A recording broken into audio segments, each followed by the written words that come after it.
కొల్లేరు సరస్సుపై జల బిరాదరి జాతీయ కన్వీనర్ బొలిశెట్టి సత్యనారాయణ కీలక వ్యాఖ్యలు చేశారు. రాజవంశీయులు బ్రిటిష్ వారి పాలనలో చెక్కు చెదరని కొల్లేరు సరస్సు గత 50 సంవత్సరాలుగా విధ్వంసం వినాశనానికి గురవుతుందని ఆయన అన్నారు.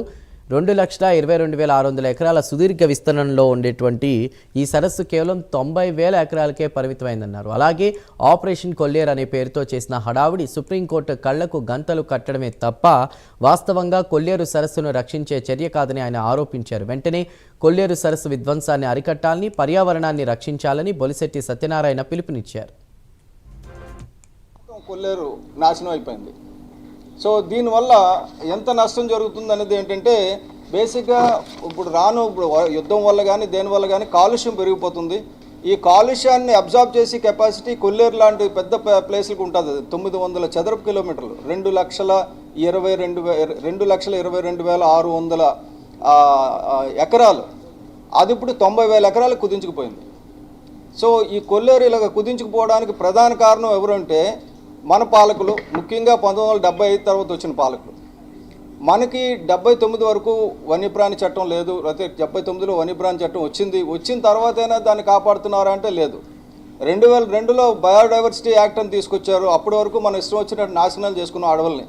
అక్కడి నుంచి అసలు అడవులను నాశనం చేయకూడదు, మడ మొక్కలను నాశనం చేయకూడదు అని చెప్పి చట్టాలు వచ్చినాయి.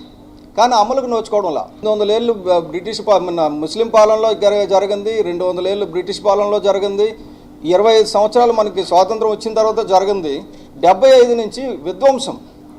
ఆ విధ్వంసాన్ని ఆపడానికి ఎవరు ప్రయత్నం చేయడంలా. మన దేశంలో పట్టించుకోలేదు, కానీ రామ్సార్ నుంచి రెస్పాన్స్ వచ్చింది. నాకు ఈ పరిస్థితి చాలా ప్రమాదకరంగా ఉంది, దీనికి సంబంధించిన మరిన్ని వివరాలు ఇవ్వండి, మేము కేంద్రంతో కూడా మాట్లాడతామని. కాబట్టి దయచేసి ఈ భావితరాల భవిష్యత్తుని కాపాడండి, ఆంధ్రప్రదేశ్ ఆరోగ్యాన్ని కాపాడండి, ఆరోగ్య ఆంధ్రప్రదేశ్గా చేయండి. ఎకనామిక్స్కి ఎకాలజీకి చాలా దగ్గర సంబంధం ఉంది. మీరు ఎకనామిక్స్ అంటూ ఎకాలజీని డిస్ట్రాయ్ చేస్తే ఆ తర్వాత మీ డబ్బంతా కూడా రోగాలు సరి చేసుకోవడం సరిపోదు.